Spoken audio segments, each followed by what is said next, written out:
সম্মানিত উপস্থিতি,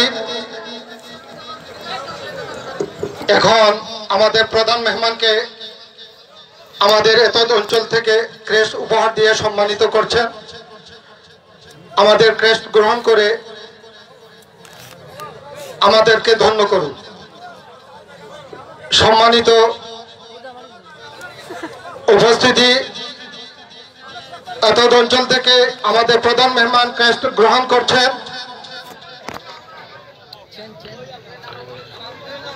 সম্মানিত উপস্থিতি, আজকের প্রধান মেহমান বাংলাদেশের উজ্জ্বল নক্ষত্র আহলে সুন্নাত ওয়াল জামাতের রাহবার। বাংলাদেশে ইসলাম জ্ঞান শূন্য বুদ্ধিজীবীদের তিনি যেভাবে ইসলামের দিকে আহ্বান করছে তাতে আমরা আপ্লুত। সম্মানিত প্রধান মেহমান, আপনার বিভিন্ন মাহফিলে শুরুর প্রাক্কালে সংক্ষিপ্ত আকারে প্রশ্ন উত্তর যে পর্ব আমাদের দৃষ্টি আকৃষ্ট হয়েছে, সংক্ষিপ্তভাবে বেশি করে বোঝার সুযোগ পেয়েছি। আমরা আজকে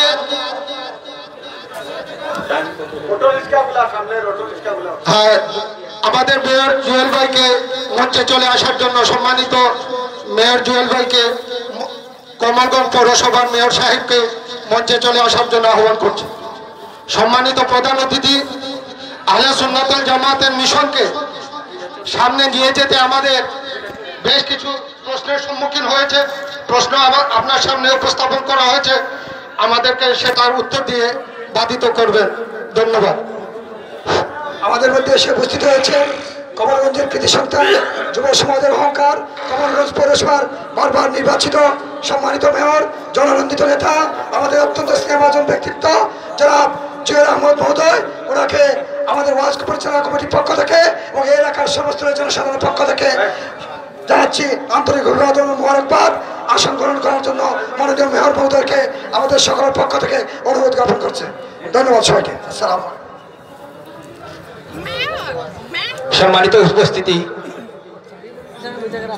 আমাদের আজকের প্রধান অতিথি অনেক ত্যাগ তিতিকার পরে আমাদের মাঝে উপস্থিত হয়েছেন বিভিন্ন এলাকা থেকে আগত মুসল্লিরা খেরাম সবাইকে মাহফিল পরিচালনা কমিটির পক্ষ থেকে আন্তরিক।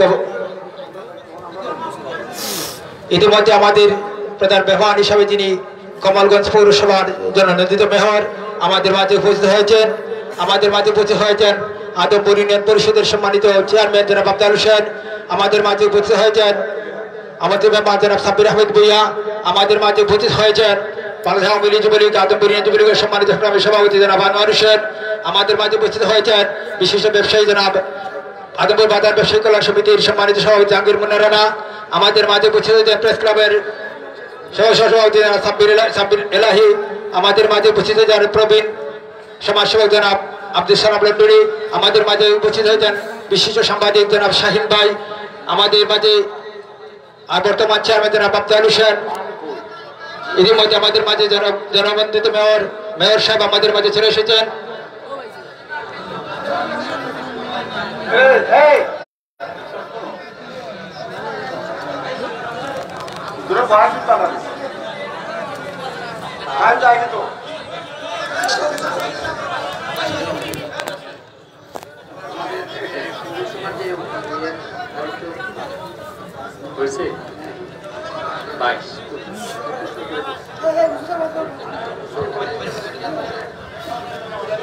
হুজুরকে হুজুরের মহামূল্যবান বয়ান পেশ করার জন্য ইন্তেজামিয়া কমিটির পক্ষ থেকে অনুরোধ করা যাচ্ছে।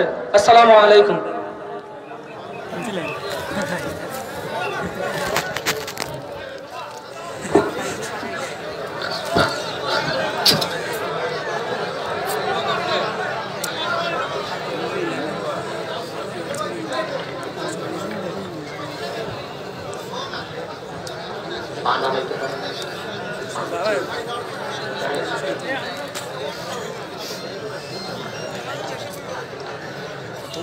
إن الحمد لله نحمده ونستعينه ونستغفره ونعوذ بالله من شرور أنفسنا ومن سيئات أعمالنا من يهده الله فلا مضل له ومن يضلله فلا هادي له ونشهد أن لا إله إلا الله وحده لا شريك له ونشهد أن سيدنا وحبيبنا ومولانا محمدا عبد الله ورسوله صلى الله عليه وعلى آله وصحبه وسلم الذي أكمل الله به قصر النبوة أي ختم الله به النبوة وحكم أن لا نبي بعده এই মাইকটা এত ধরছো কেন? এতবার ধরো কেন?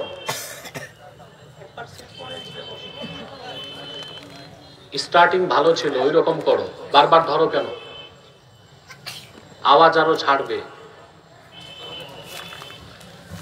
الذي أكمل الله به قصر النبوة أي ختم الله به النبوة وحكم لا نبي بعده وأعلن في القرآن بالبرهان أن محمدا صلى الله عليه وسلم خاتم النبيين والمرسلين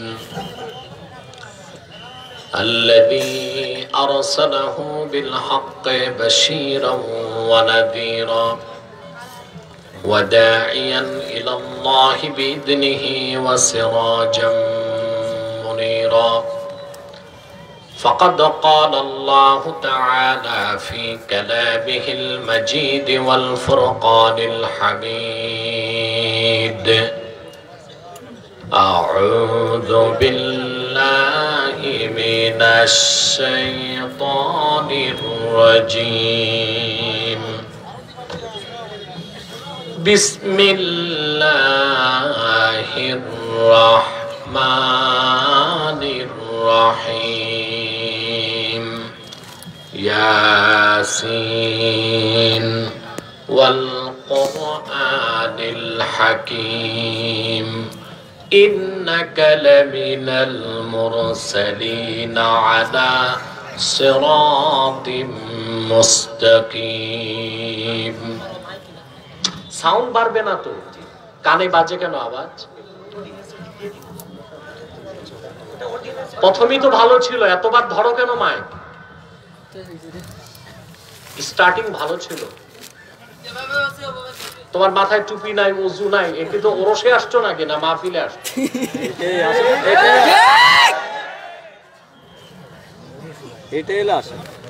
সাদাকাল্লাহুল আযীম ওয়া সাদাকা রাসূলুহুন নবিয়ুল কারীম ওয়া নাহনু আলা যালিকা মিনাশ শাহিদিন والشاكرين والحمد لله رب العالمين إن الله وملائكته يصلون على النبي يا أيها الذين آمنوا صلوا عليه وسلموا تسليما اللهم صل على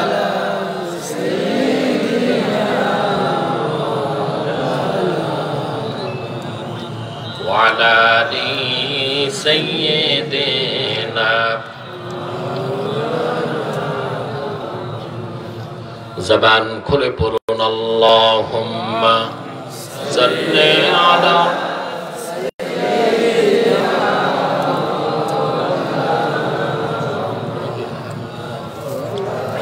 আলি সাইয়্যিদিনা।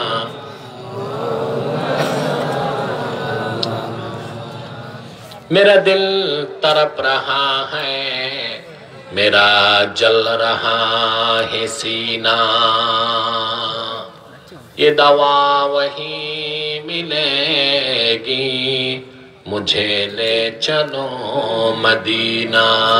अल्लाहुम्मा सल्ली अला सय्यिदिना व अला आलि सय्यिदिना।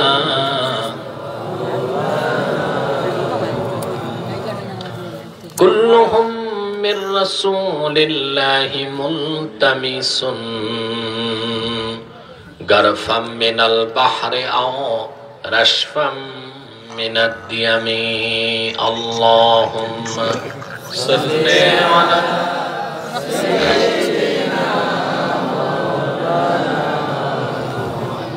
व अला आलि।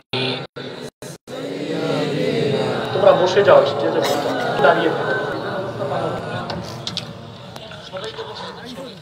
মুহাম্মাদুন রাসূলুল্লাহি সাল্লাল্লাহু আলাইহি ওয়াসাল্লাম খাতামাল্লাহু বিহিন নবুওয়া ওয়া হাকামান লা নবিয়্যা বা'দাহু বালাগাল উলা বিকামালিহি হাসনাত জামিউ খিসালিহি।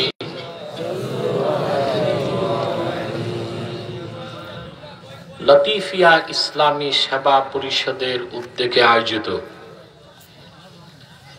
দ্বাদশতম ঐতিহাসিক সুন্নি মহাসম্মেলনের সম্মানিত সভাপতি হাজারাত উলামায়ে কেরাম, তুলাবায়ে এজাম,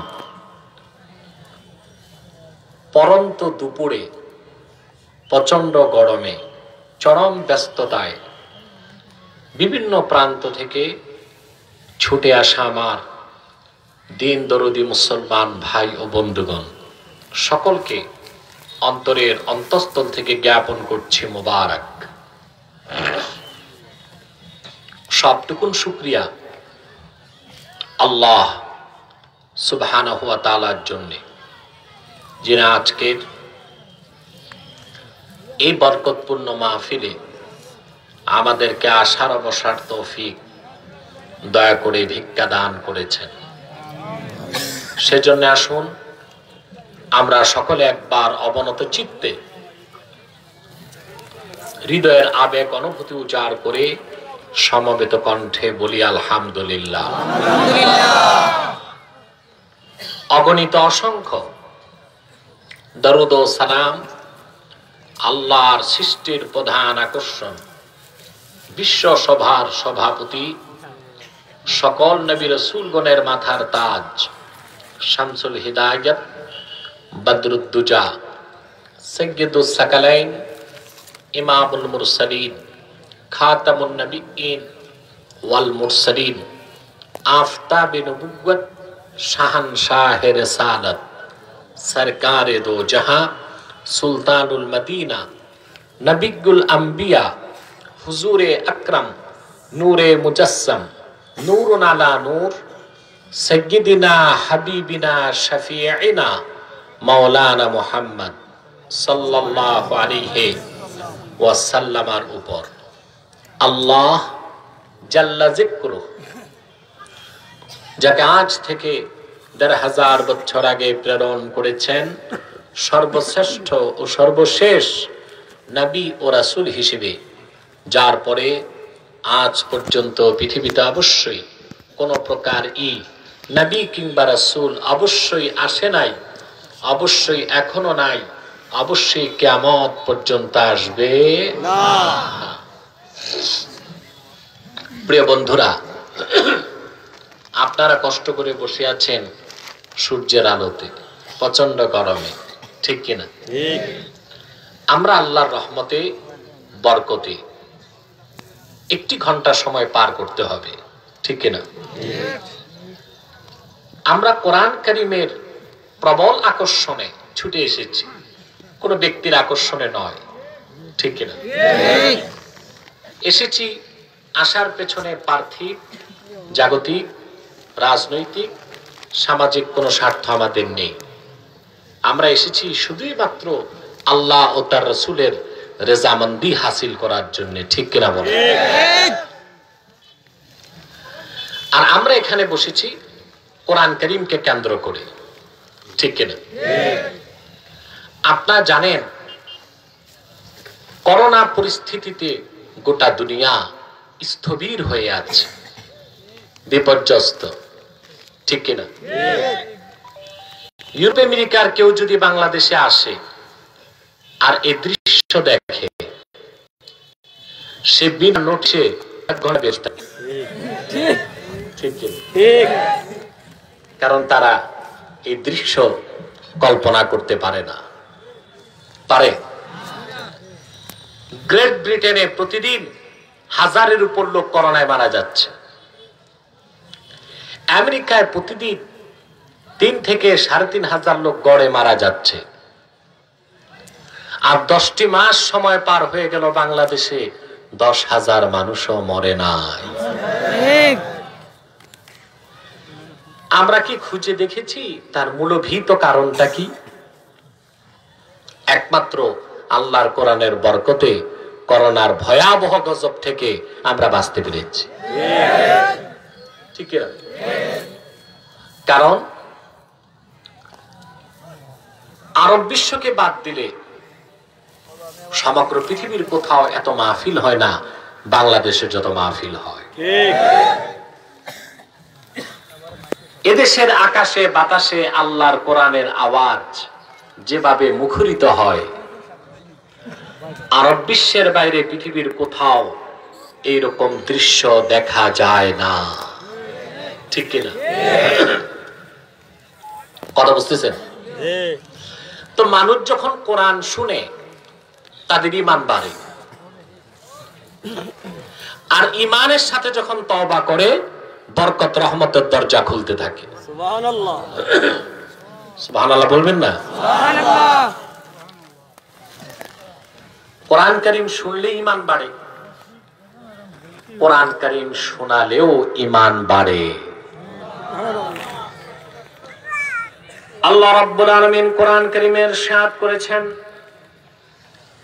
وَإِذَا تُلِيَتْ عَلَيْهِمْ آيَاتُهُ زَادَتْهُمْ إِيمَانًا وَعَلَى رَبِّهِمْ يَتَوَكَّلُونَ মুমিনগণের সামনে যখন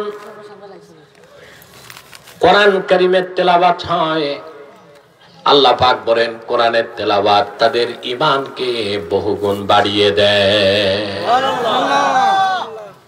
সুবহানাল্লাহ। কোরআন কারীম শুনলে, কোরআনের মাহফিলে বসলে ঈমান বাড়ে, ঠিক না? ঠিক। মাহফিল শেষে মানুষ যখন মুনাজাত করে, ওটা হলো তওবা। ওটা কি? তওবা।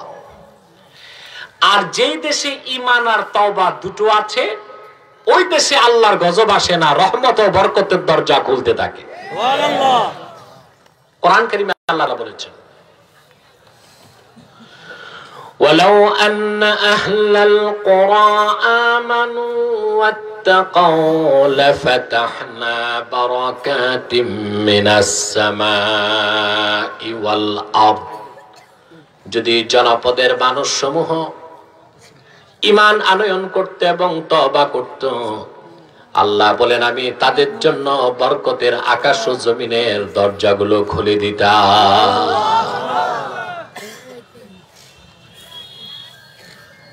স্টেজে আপনারা ডিস্টার্ব করবেন না, কথাও বলবেন না, একদম চুপচাপ।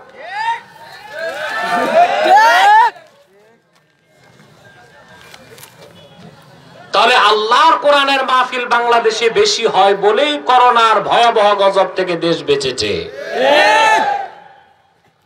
কথাটা ভূমিকাতে এই জন্য আমি বলে থাকি, বর্তমানে আমার দেশে কিছু প্রতিক্রিয়াশীল সংশয়বাদী জড়বাদী বস্তু পূজারী আছে, নাস্তিক বললে যাদের চিনেন, এরা উস্কানি দিচ্ছে প্রশাসনকে, করোনাতে মাহফিল কেন বন্ধ করে দেওয়া হোক। মাহফিল হচ্ছে বলেই বাংলাদেশ করোনার সেকেন্ড ওয়েভ, দ্বিতীয় ধাক্কা থেকে বেঁচেছে। সেজন্য আমি বলবো সমগ্র বাংলাদেশে মাহফিলের অনুমতি দিয়ে দেওয়া হোক, মাদ্রাসাগুলো খুলে দেওয়া হোক, সিনেমা হল বন্ধ করে দাও, মদের বার বন্ধ করে দাও, নাইট ক্লাব বন্ধ করে দাও। রহমত বরকতে বাংলাদেশ আরো ভাসতে থাকবে ইনশাআল্লাহ, ঠিক কি না? ঠিক। এই যে আমরা আসলাম, বসে আছি, আমাদের ঈমানটা বাড়তেছে আলহামদুলিল্লাহ। মুনাজাত করে যাব, গুনাহ মাফ হয়ে যাবে। সুবহানাল্লাহ। সুবহানাল্লাহ বলবেন? সুবহানাল্লাহ। খুশি আছেন? ইনশাআল্লাহ। বেশি না কম? বেশি। অন্য মাহফিল থেকে সওয়াব তো দ্বিগুণ পাবেন আপনারা। গরমে বসছেন, ঠিক কি না? ঠিক। অনেক জায়গায় দেখা যায় সিন্নি নামাজ দিয়েও মানুষকে ধরে রাখা যায় না, আর এখানে মানুষ আল্লাহর কোরআনের মহব্বতে বসে আছে। ঠিক। বিনিময়টা যে আল্লাহ অনেক বড় দিবেন তাতে তো আমাদের সন্দেহ নেই, ঠিক কি না? ঠিক। আমি আজকে আপনাদের সামনে তেলাওয়াত করেছি সূরা ইয়াসিন থেকে। আলহামদুলিল্লাহ বলেন। আলহামদুলিল্লাহ। এই সূরাটির নাম জানে না এমন একজন মুসলমান দূরবীন দিয়ে খুঁজে পাওয়া যাবে না, কিন্তু আফসোস এই সূরার ফজিলত থেকে, ব্যাখ্যা থেকে, শিক্ষা থেকে আমরা অনেক দূরে অবস্থান করছি, ঠিক না? ঠিক। ফজিলত বলতে গেলে তো অনেক সময় লাগবে, আমি একটা ফজিলত বলে দিচ্ছি। আল্লাহর হাবিব ইরশাদ করেছেন ইন্না লিকুল্লি শাইইন কলবা ওয়া ইন্না কলবাল কুরআনি সূরাতু ইয়াসিন। রাসূলুল্লাহ সাল্লাল্লাহু আলাইহি সাল্লাম ইরশাদ করেছেন প্রত্যেকটি জিনিসের একটি কলব আছে, একটি মূল আছে। আল্লাহর কোরআনের মূল হলো সূরা ইয়াসিন।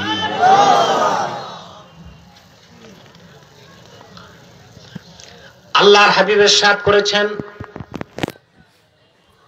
কোন ব্যক্তি যদি সকালে একবার সূরা ইয়াসিন তেলাওয়াত করে, সারাদিন আল্লাহ পাক তাকে বিপদ মুক্ত রাখবেন, চিন্তা মুক্ত রাখবেন, আর তার অন্তরে আনন্দের ঢেউ বইতে থাকবে। রাতে যদি আরেকবার পরে সারা রাত চিন্তা মুক্ত থাকবে, বিপদ মুক্ত থাকবে, আনন্দে থাকবে। এমন লাজ্জাতুন নওম, এমন ঘুমের মজা আল্লাহ তাআলা তাকে দান করবেন। সূরা ইয়াসিন পরে যদি কেউ ঘুমায়, ঘুম থেকে যখন উঠবে সে মনে করবে নতুন জীবন লাভ করেছে। একটু বাড়াও, আওয়াজটা একটু বাড়াও। ডিব্বাগুলো চলে, ইকো বন্ধ করে দাও, টোটাল ইকো বন্ধ। রিভাব থাকতে পারে, ইকো বন্ধ। প্রিয় ভাই বন্ধুগণ, আমাদের মধ্যে অনেক মানুষ আছে ঘুম আসে না, রাতে ডাক্তারের কাছে দৌড়ায়, আছে না? ঘুম আসে না, ট্যাবলেট খায়, রিল্যাক্সিন, সিডাক্সিন, 8টা 10টা মুখে মুড়ির মতো চাবায়, চোখ বন্ধ করে ঘুম আসে না, দেখে ডুমুরের ভুল। আল্লাহর পবিত্র সত্তার কসম, আমি গ্যারান্টির সাথে আমলটা দিয়ে গেলাম, ঘুম আসে না। এশার নামাজের পর বিছনায় বসে 11 বার দুরূদ সালাম পড়ে সূরা ইয়াসিন পড়ে ঘুমান, কখন যে শান্তির ঘুমে ভেসে যাবেন টেরও পাবেন। খুশি হলেন না? তার একটু বড় গলায় বলি সুবহানাল্লাহ। করবেন আমলটা, বিপদ মুক্ত থাকবেন, চিন্তা মুক্ত থাকবেন, সারাক্ষণই অন্তরে আনন্দ থাকবে। সুবহানাল্লাহ। এই হলো সূরা ইয়াসিনের জরুরি ফজিলত, যা আমি বললাম। সূরাটি শুরু করলেন আল্লাহ তাআলা 2টো অক্ষর দিয়ে, ইয়াসিন। কত অক্ষর? কোরআন কারীমে অনেকগুলো সূরা আল্লাহ অক্ষর দিয়ে শুরু করেছে। আলিফ লাম মিম, আলিফ লাম রা, তাহা, ইয়াসিন, ঠিক না? তাফসীরের ভাষায় এগুলোকে বলা হয় হুরুফুল মুকাত্তাআত।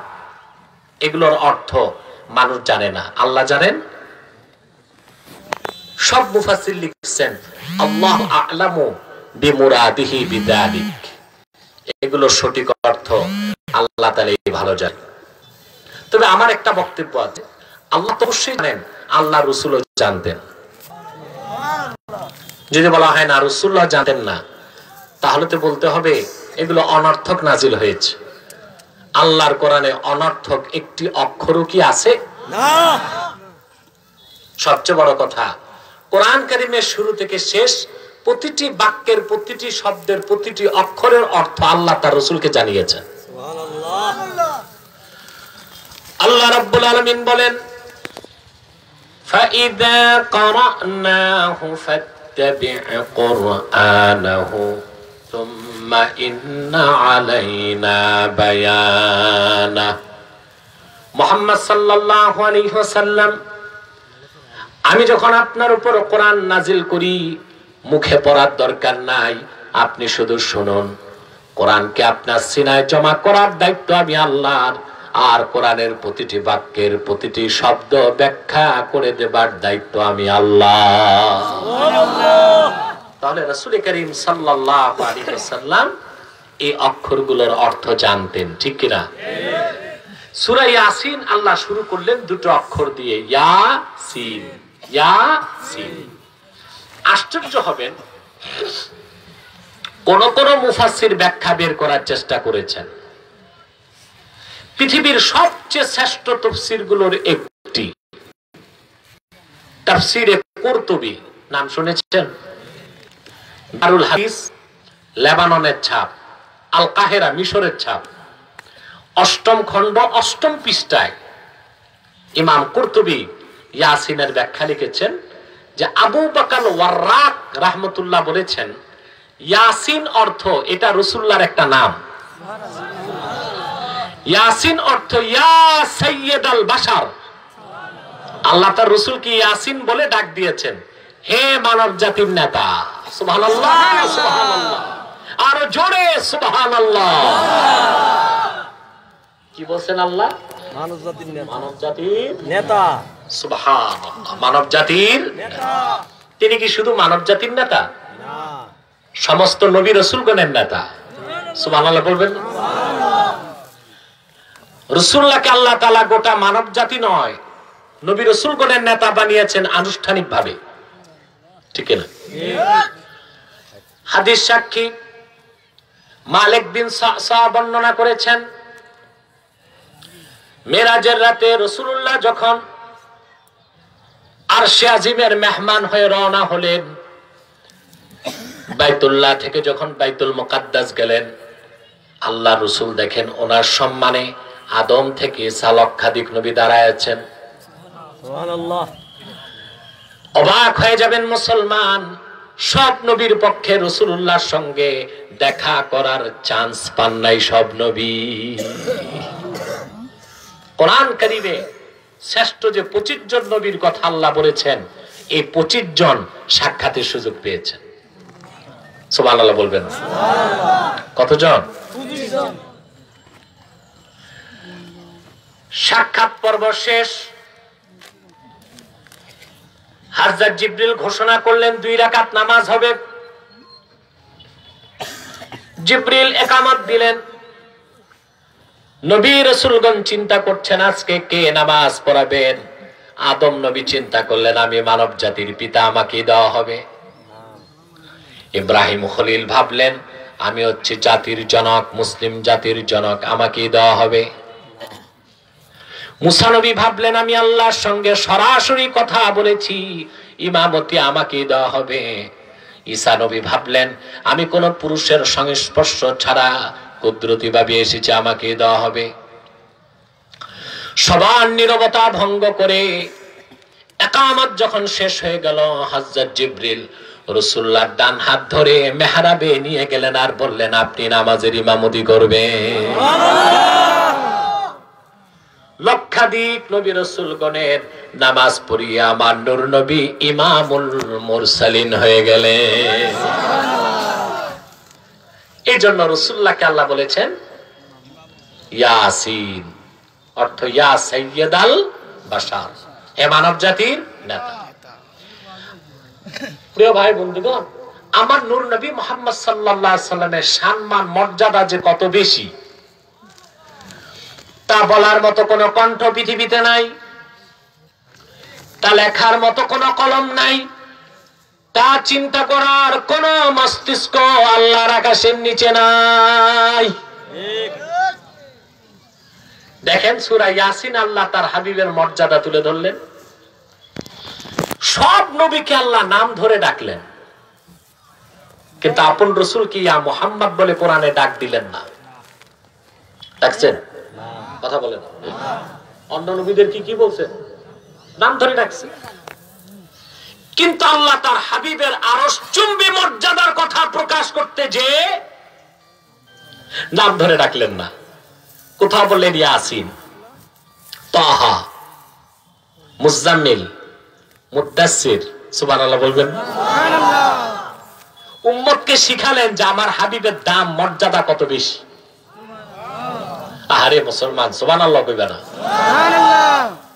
আর সব নবীকে কি করছেন? স্টেজে কি ম্যারাথন হয় নাকি? আরে স্টেজও ম্যারাথন চলে। একদম চুপচাপ বসে যান, সব ডিস্টার্ব করলে তো আমি কথা বলতে পারবো না। প্রিয় ভাই বন্ধুগণ, আর তো বাড়ে একটু চিকুন করে বাড়ায় দাও। কথা শুনতেছেন? আলহামদুলিল্লাহ, আওয়াজ তো আছে। তোমার ডিব্বায় চালান আছে, তুমি ছাড়ো না কেন? এই লোকটা বুঝলাম না, সুন্দর আওয়াজ আছে তো, এটা এতক্ষণ জমা রাখছে কেন? প্রিয় ভাই বন্ধুগণ, মাঝে মধ্যে মাইক পেন অতিরিক্ত ভয় পেয়ে যায়, ওই ভয়তে আম সালা দুটোই যায়। এই জন্য এখন আমি ধমক দেই না, সাদরে বুঝাই। কথা বুঝতে পারছে? প্রিয় ভাই বন্ধুগণ, সব নবীকে আমার আল্লাহ নাম ধরে ডাকছেন, ঠিক না? উদাহরণ দেখেন, وقلنا يا آدم اسكن أنت وزوجك الجنة وكلا منها رغدا আল্লাহ বলেন আমি আদমকে ডেকে বললাম হে আদম, নাম ধরে ডাকছেন না, তুমি এবং তোমার স্ত্রী জান্নাতে পরমানন্দে বসবাস করো এবং যা খুশি মন ভরে খাও। ডাকলেন কি বলে? আদম। আল্লাহ তাকে বলতে পারতেন ইয়া আবাল বাশার, পারতেন না? কথা বলেন ওকুলনা ইয়া আবাল বাশার, আমি বললাম হে মানব জাতির পিতা। আল্লাহ এটা বলেন নাই, নাম ধরছেন ইয়া আদম উসকুন আনতা ওয়া যাওজুকাল জান্নাহ ওয়া কুলা মিনহা রাগাদা। হে আদম, তুমি এবং তোমার স্ত্রী পরম আনন্দে বেহেশতে বসবাস করো, মন ভরে খাও। ঠিক না? হযরত ইব্রাহিমের প্রসঙ্গে আল্লাহ তাআলা বলেন ওয়ানাদাইনাহু আইয়া ইব্রাহিম قد صدقت الرؤيا إنا كذلك نجزي المحسنين ইব্রাহিম কে ডেকে বললাম ইব্রাহিম, তুমি স্বপ্নকে সত্যে পরিণত করেছো, আর এভাবেই আমি সৎকর্মশীলদেরকে পুরস্কার দিয়ে থাকি। আল্লাহ পাক অন্যত্র উদাহরণ দিয়েছেন ইয়া যাকারিয়া ইন্না নুবাশশিরুকা বিগুলামিন ইসমুহু ইয়াহইয়া লাম নাজআল লাহু মিন ক্বাবলু সামিয়্যা। ডাক দিয়ে বললাম হে যাকারিয়া, তোমাকে আমি একটি পুত্র সন্তানের সুসংবাদ দিচ্ছি, তার নাম রাখবা ইয়াহইয়া।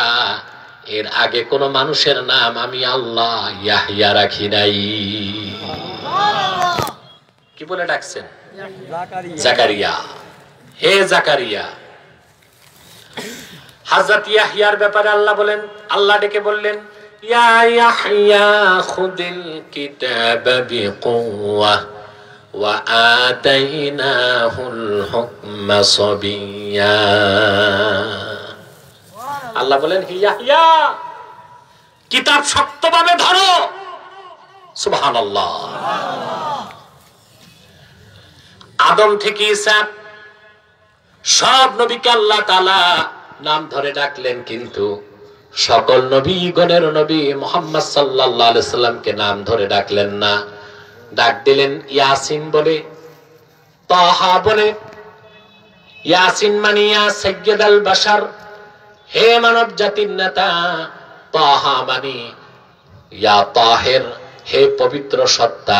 সুবহানাল্লাহ বলবেন না? আপন হাবিবকে মুজাম্মিল বলে ডাকলেন, হে কামলিওয়ালা। মুদ্দাসির বলে ডাকলেন হে চাদর আবৃত।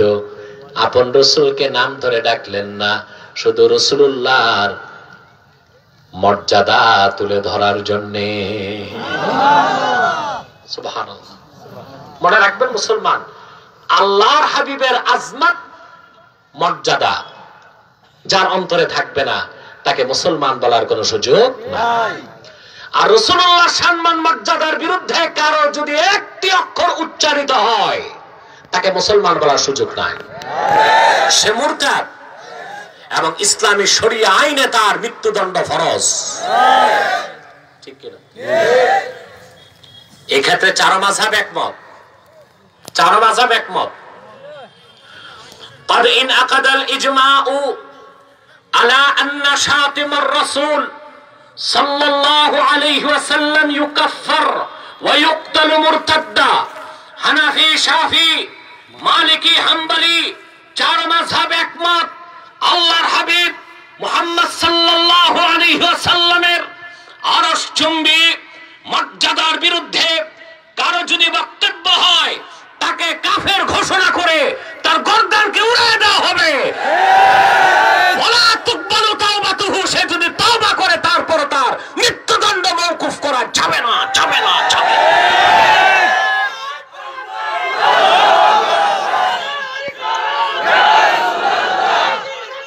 জিন্দাবাদ জিন্দাবাদ জিন্দাবাদ জিন্দাবাদ।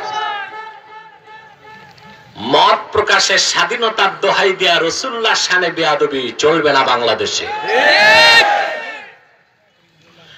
মত প্রকাশের বাউন্ডারি থাকতে হবে। মত প্রকাশের স্বাধীনতার দোহাই দিয়ে রাষ্ট্রের বিরুদ্ধে কথা বললে রাষ্ট্রদ্রোহিতার যদি মৃত্যুদণ্ড হয়, রাসূলুল্লাহ শানে যারা বেয়াদবি করেছে, আম্মা জানদের শানে বেয়াদবি করেছে, কোরআনকে নিয়ে মন্তব্য করেছে, তার আগে তাদের মৃত্যুদণ্ড কার্যকর করতে হবে। ঠিক কিনা বলেন?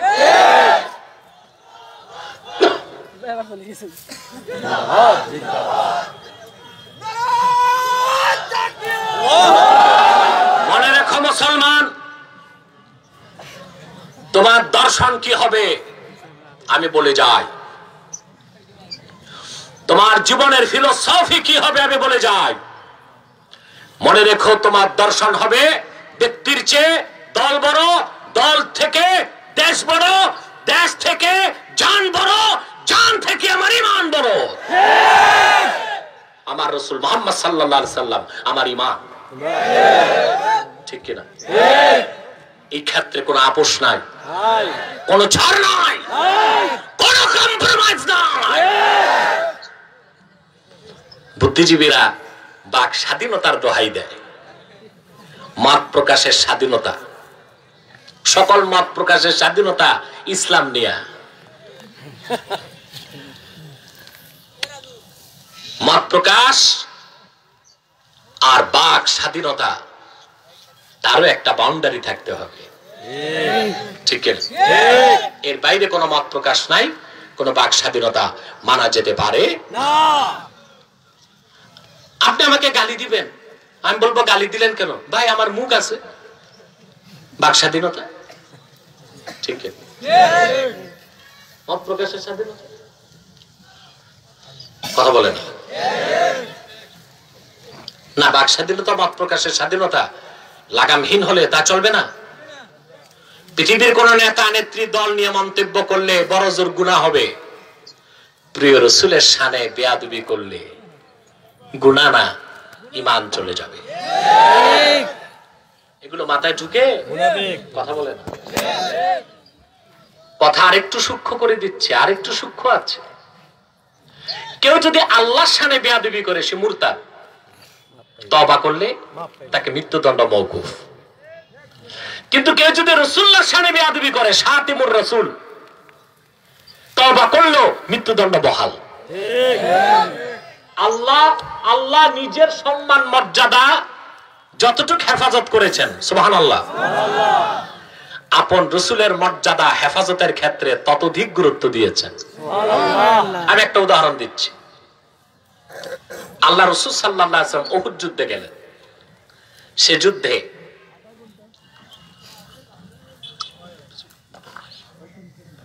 রাসূলুল্লাহ দুটো দাঁত শহীদ হয়েছিল, আপনারা জানেন তো। হুজুর বদদোয়া করেন নাই, হাত তুলে দোয়া করছেন, আল্লাহুম্মা হদি কওমি ফাইন্নাহুম লা ইয়ালামুন। আল্লাহ আমার জাতিকে মাফ করে দাও, ওরা জানে না। কিন্তু হাদিস সাক্ষী, উহুদ যুদ্ধের পরে সবচেয়ে বড় যুদ্ধ হয়েছে খন্দক, যে যুদ্ধকে আল্লাহ পাক কোরআন কারীমে আহজাব বলেছেন।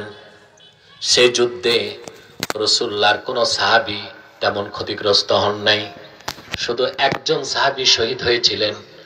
কম রক্তপাতে খন্দক যুদ্ধে আল্লাহ পাক আপন হাবিবকে মহাবিজয় দান করেছেন, সুবহানাল্লাহ বলবেন না? শুধুমাত্র যুদ্ধের তীব্রতার কারণে আল্লাহর রাসূল এবং সাহাবায়ে কেরামের আসর নামাজটা কাজা হয়ে গিয়েছিল। কোন নামাজ? আসর নামাজ। উহুদ যুদ্ধে রাসূলুল্লাহর দাঁত শহীদ হয়েছে, তিনি বরদাস্ত করেছেন, বদদোয়া করেন নাই।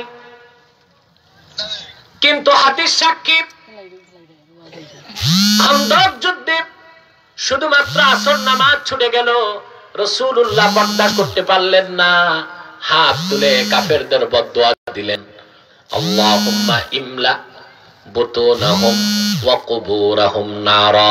আয় আল্লাহ, যে কাফেরদের কারণে আমাদের আসর নামাজ ছুটে গেল, সেই কাফেরদের বুক আর কবরকে জাহান্নামের আগুন দিয়া ভরে দাও। খেয়াল করেন তো মুসলমান, উহুদে দাঁত শহীদ হলো, বদদুয়া করলেন না। খন্দকে আসর নামাজ ছুটে গেল, ঠিক না? বদদুয়া করলেন, আসর নামাজ ছুটে গেল, কি করলেন? রাসূলুল্লাহ সাল্লাল্লাহু আলাইহি সাল্লাম বদদুয়া করলেন। কথা বুঝতেছেন ভাই? ঠিক। আল্লাহ খুশি হয়ে গেছেন। খন্দক যুদ্ধে মাগরিবের পর রাসূলুল্লাহ আসর নামাজটাকে কাজা হিসেবে আদায় করলেন। আল্লাহ পাক ওহী নাযিল করে দিলেন হাদিসে কুদসি। আল্লাহ ডেকে বললেন, হাবিবি কদ্দামতা হাক্কি আলা হাক্কিক। হাবিব,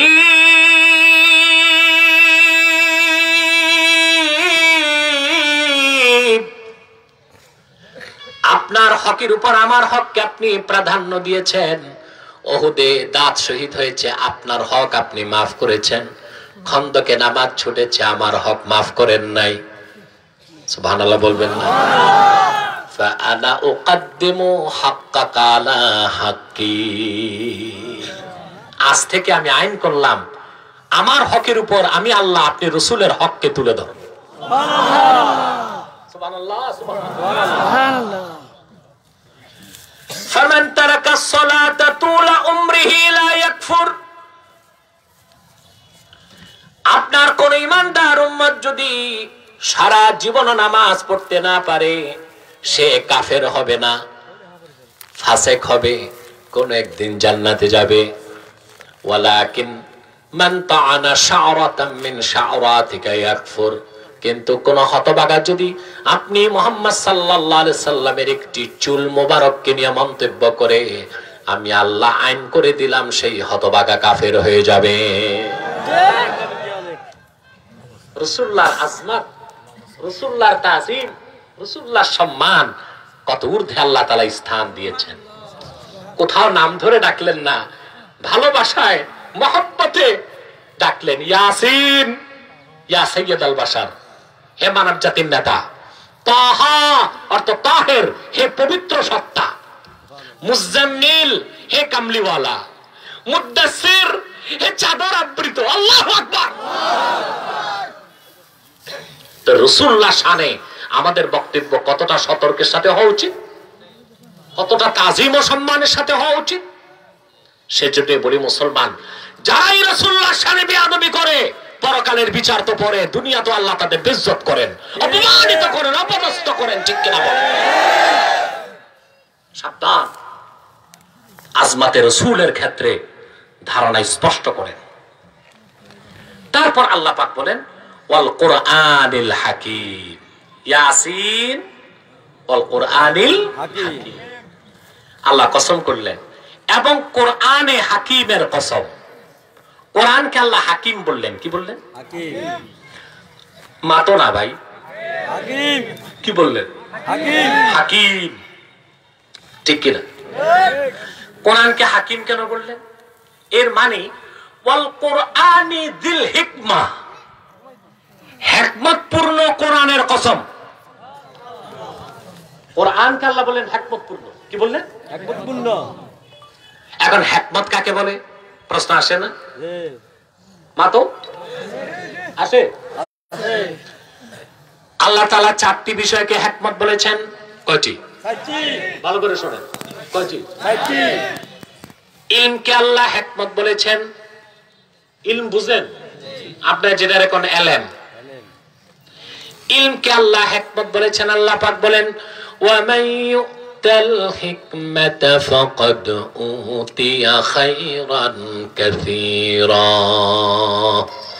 যাকে হিকমত দান করা হয়েছে, তার মানে ওহীর ইলম দান করা হয়েছে, সে ব্যক্তি দুনিয়া ও আখিরাতের সবচেয়ে বড় কল্যাণ পেয়ে গেছে।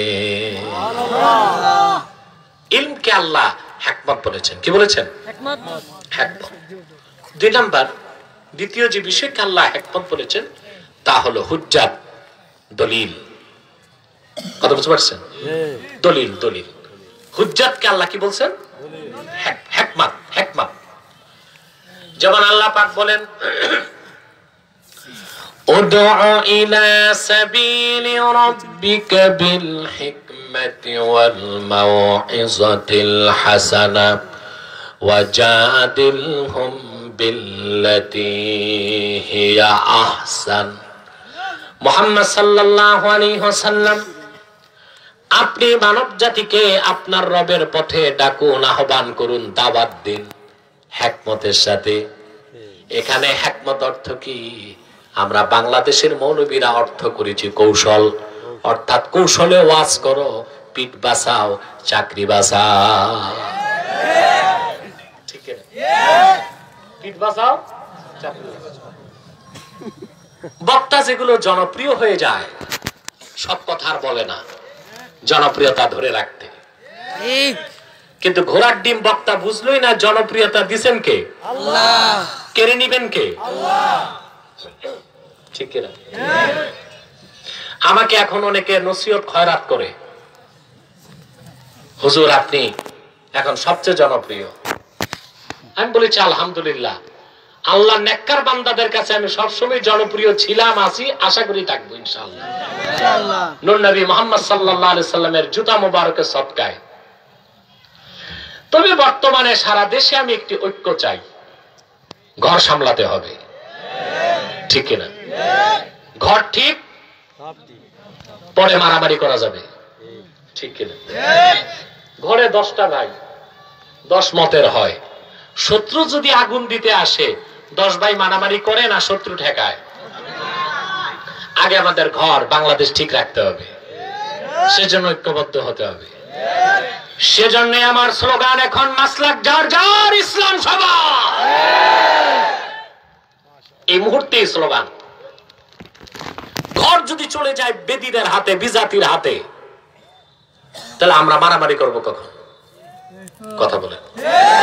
এখন আর টুপি নিয়ে ঝগড়ার সময় নাই, পরে করা যাবে, ঠিক কিনা?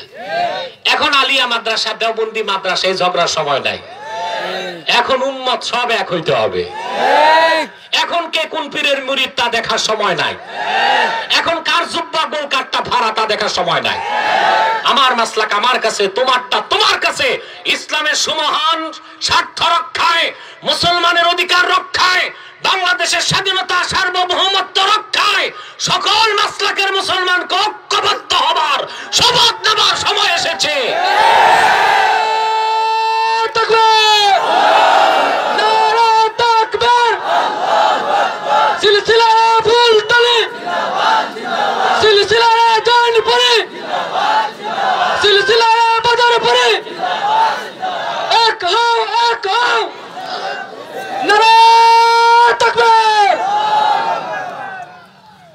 ভাই বন্ধুগণ, কষ্ট হচ্ছে? তাহলে যে কথা বলছিলাম, দাওয়াতের ক্ষেত্রে, তাবলীগের ক্ষেত্রে, সুন্নত তরিকায় যে দাওয়াত ও তাবলীগ, সেখানে হিকমত মানে হুজ্জাত, ডকুমেন্টস। উদউ ইলা সাবিলি রাব্বিকা বিল হিকমা আই বিল হুজ্জাহ।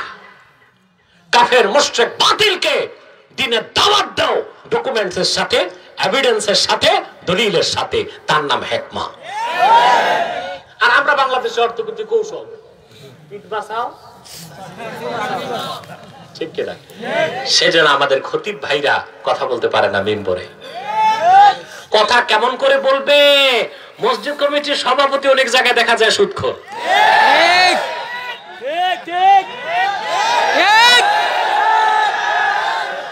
সেক্রেটারি ঘুষখোর, বেচারা ইমাম সাহেব এতিমের মতো বসে থাকে, ঠিক কিনা? আর আমার দেশের মানুষের বদ অভ্যাস, দূরবীনটা ইমামের দিকে থাকে, নিজে পেশাব করে পানি নেয় না, তাকায় থাকে ইমাম সাহেব পেশাব করে পানি নিছে কিনা, ঢিলা কুলুক নিছে কিনা, আবার ঢিলা নিয়ে দৌড়েছে কিনা, ঠিক কিনা? কিন্তু খোঁজ নিলে দেখবেন সে নিজে পেশাব করে পানি নেয়।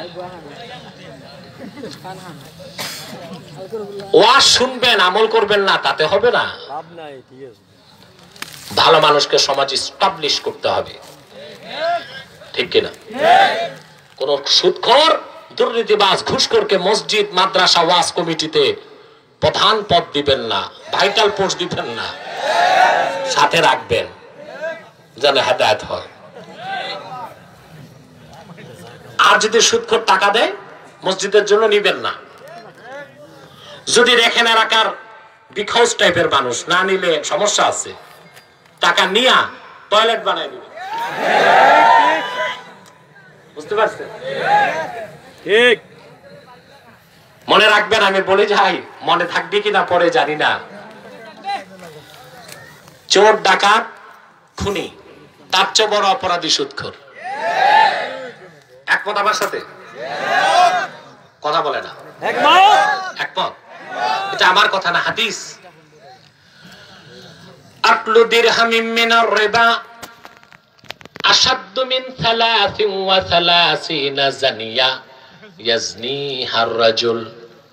এক দিরহাম সুদ খাওয়া, আরব আমিরাতের এক দিরহাম বাংলাদেশের 22 টাকা। 22 টাকা পরিমাণ সুদ খেলে 33 বার জিনা করার চেয়েও বড় গুনাহ হয়ে যায়। এখন আপনারা বলেন, কে অপরাধী বেশি, জিনাকার, চোর ডাকাত না সুদখোর? চোর যদি একটা পান, পুলিশ আসার আগে জায়গায় শেষ, পিটায় মেরে ফেলেন। ডাকাত পাইলে তো কথাই নাই, মারার জন্য ভাগও পাইবেন না। চোর ডাকাতকে এত ঘৃণা করলে, আর তার চেয়ে বড় অপরাধী সুদখোরকে আপনি সভাপতি বানান, সেক্রেটারি বানান। তার মানে হচ্ছে ইমাম সাহেবকে ফিউজ করে দেওয়া। ঠিক কিনা বলেন? পিঠ বাঁচানোর নাম কৌশল, হিকমত নয়। চাকরি বাঁচাবার নাম হিকমত নয়। জনসমর্থন ধরে রাখার নাম হিকমত নয়। হক কথা না বলার নাম হিকমত নয়। কথা বলতেই হবে, কখনো এক এক সময় এক এক আঙ্গিকে, এক এক পরিবেশে এক এক ভাবে, কিন্তু কথা তো বলতেই হবে। অনেকে বলে, হুজুর মাঠে এত গরম, লাইভ শোতে এত ঠান্ডা কেন? লাইভ শো দেখছেন না? এখন মন্তব্য করতেছে যে হুজুর মনে হয় বয়স বেড়ে গেছে, ঠান্ডা হয়ে গেছে। হ্যাঁ, আমার বয়স এত তো বেশি হয় নাই যে ঠান্ডা হয়ে যাব। এখন মানুষের কৌতূহল যে হুজুর তো মাঠে খুব গরম, লাইভ শোতে বুদ্ধিজীবীদের সাথে এত ঠান্ডা কেন? আমি বলেছি তার একটা কারণ আছে। এইসব বুদ্ধিজীবীরা আল্লাহর কোরআন থেকে অনেক দূরে, আর তাদের রোগ অনেক বড়। ঠিক কিনা? রোগীর যখন ক্যান্সার হয়, থেরাপি দিতে হয়। কি দিতে হয়? থেরাপি কিন্তু একদিনে দেয় না, 2 মাস পর পর একটা, 1 মাস পর পর একটা। কেন? ডাক্তার যদি সব থেরাপি একদিন দেয়, এক থেরাপিতে তো চুল দাড়ি চলে যায়, আর সব থেরাপি যদি একসাথে দেয়, রোগী পাওয়া যাবে না। ঠিক কিনা? এইসব বুদ্ধিজীবীরা বড় অসহায়, কোরআন থেকে দূরে। আস্তে আস্তে বুঝাই। 2, এরা আরামে থাকতে থাকতে আর ফ্রি খাইতে খাইতে অনেকটাই পোল্ট্রির মুরগির মতো নরম। এখন যদি টেবিল থাপড়ে চাপড়ে আমি ধমক দেই, তো জায়গায় হার্ট অ্যাটাক। সমস্যা বাড়বে না কমবে? এই জন্য নরমে নরমে তাদেরকে বুঝাবার চেষ্টা করি। আলহামদুলিল্লাহ, আপনারা দেখেছেন ডক্টর জাফরুল্লাহ চৌধুরী তওবা করেছেন এবং তিনি এখন কোরআন কারীম শিখতেছেন। আলহামদুলিল্লাহ। আমি তাফসীর, সিরাত মুবারকের কিতাব, আমার লিখিত কিতাবটাকে পাঠিয়ে দিয়েছি 2 দিন আগে। তিনি সাদরে গ্রহণ করেছেন। ইসলামের দাওয়াত সবার কাছে দিতে হবে। ঠিক কি না? কাউকে বঞ্চিত করা যাবে না। যাবে? কথা বলেন, যাবে? আমি আমার সঞ্চালককে বলেছি, হিন্দু বৌদ্ধ খ্রিস্টান ঐক্য পরিষদে যারা আছে ওদেরকেও বসাও, ওদেরকেও দিনের দাওয়াত দিব। ঠিক কি না? সবাইকে দিনের দাওয়াত পৌঁছাতে হবে। কথা বুঝতেছেন ভাই? তাহলে হিকমতের একটি অর্থ হলো ইলম, হিকমতের আরেক অর্থ হলো হুজ্জাত, দলিল। ঠিক কিনা? হিকমতের আরেক অর্থ সুন্নাত। সুবহানাল্লাহ বলবেন। আল্লাহ পাক বলেন, আরসালনা ফীকুম রাসূলাম মিনকুম ইয়াতলু আলাইকুম আয়াতিনা ওয়া ইউযাক্কিকুম ওয়া ইউআল্লিমুকুমুল কিতাবা ওয়াল হিকমা ওয়া ইউআল্লিমুকুম মা লাম তাকুনু তা'লামুন। আল্লাহ পাক বলেন, আমি তোমাদের মধ্য থেকে আমার রাসূল মুহাম্মদ সাল্লাল্লাহু আলাইহি সাল্লামকে প্রেরণ করেছি। তিনি আমার কোরআন তোমাদের তেলাওয়াত করে শোনাবেন, তোমাদের আত্মাকে পরিশুদ্ধ করবেন। ওয়া ইউআল্লিমুকুমুল কিতাবা ওয়াল হিকমা, কোরআনও শিখাবেন, হিকমত শিখাবেন। ইমাম শাফি রাহমাতুল্লাহ হিকমতের ব্যাখ্যা করেছেন, ইয়ানি সুন্নাতাহু, আল্লাহ রাসূল কোরআন শিখাবেন আর কোরআনের ব্যাখ্যা হিসেবে নিজের সুন্নত শিখাবে। হিকমতের আরেক অর্থ কি? সুন্নাহ। আরেক অর্থ কি? সুন্নাহ।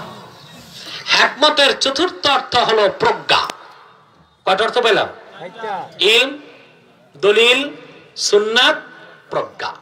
কোরআনকে আল্লাহ বলেছেন ওয়াল কোরআনিল হাকিম, এবং হিকমতপূর্ণ কোরআনের কসম। কোরআনে চারটাই আছে। পুরা কোরআন এলেমে ভরা, পুরা কোরআন দলিলে ভরা, পুরা কোরআনের ব্যাখ্যা রাসূলুল্লাহর সুন্নাত, আর কোরআন হচ্ছে পুরাটাই প্রজ্ঞাময়, বিজ্ঞানময়। বলেন সুবহানাল্লাহ। আল্লাহ কোরআনকে বলেছেন ওয়াল কোরআনিল হাকিম। সুবহানাল্লাহ। প্রজ্ঞাময় কোরআন, বিজ্ঞানময় কোরআন। সুবহানাল্লাহ। এলেম পূর্ণ কোরআন, দলিল পূর্ণ কোরআন। কোরআনে বিজ্ঞান আছে না? কথা বলেন। কোন বিজ্ঞান? বর্তমান প্রচলিত বিজ্ঞান যেখানে শেষ, কোরআনের বিজ্ঞান সেখানে শুরু। আল্লাহ কোরআনকে হাকিম বলেছেন। সুবহানাল্লাহ। কোরআন কারীমের তাফসীর করতে যে আমার সায়েন্স রিলেটেড যে আলোচনা, এগুলো দেখবেন ইউটিউবে। আমি সব ব্যাখ্যা করেছি। বিজ্ঞান এখন যা বলছে, কোরআন ১,৫০০ বছর আগে বলেছে। কোরআন এমন কথা বলে রেখেছে যা বিজ্ঞানকে পেতে আরো ১,৫০০ বছর লাগতে পারে। ঠিক না? বিজ্ঞান দিয়ে কোরআনকে জাস্টিফাই করা যাবে না, কোরআন দিয়ে বিজ্ঞানকে জাস্টিফাই করতে হবে। আরে ভাই, সাউন্ডটা কমে গেল তো, আগের মতোই আছে? ঠিক আছে, আপনারা উঠা বসা করবেন না, আমরা মুনাজাত করে একসাথে বিদায় নেব ইনশাআল্লাহ। ইনশাআল্লাহ। 1 ঘন্টা চলে গেছে বসতে বসতে। আপনারা খেয়ে এসেছেন? দুপুরের ভাত খাইছেন? আমি খাই নাই। আমি যদি খেতাম তা 0.5 ঘন্টা দেরি হতো, আসতে 0.5 ঘন্টা দেরি হতো, ওয়াজ করতে পারতাম না। সমস্যা কি? আমরা তো রোজা রেখে অভ্যাস আছে। না খেলেই মুসলমান শক্তি পায় বেশি, আর খেলেই দুর্বল, অলস হয়, ঘুমায়। ঠিক কিনা? শরীরে রোগ বাসা বাঁধে। তবে পরিমিত খেতে হবে। নিজেরটা খাবেন, পরেরটা খায়েন না। আমাদের অভ্যাস, পরেরটা খাইতে গেলে খুব খাওয়া খায়। ঠিক কিনা? দুপুরে দাওয়াত, সকালে নাস্তা আর করে না, পুরা গোডাউন খালি করে, তারপর যে চোখ বন্ধ করে খায়। আরে বলতে না বলতে খাওয়া চলে এসেছে। আমি মানুষকে খাই কেমন করে? এগুলো নিচে রাখেন, এগুলো দেখে আমার পেট ভরে গেছে, নিচে রাখেন। প্রিয় ভাই বন্ধুগণ, কথা খেয়াল করতেছেন? কথা বুঝতেছেন? তাহলে প্রচলিত বিজ্ঞান তার সমস্ত আবিষ্কার নিয়ে যেখানে থেমে গেছে,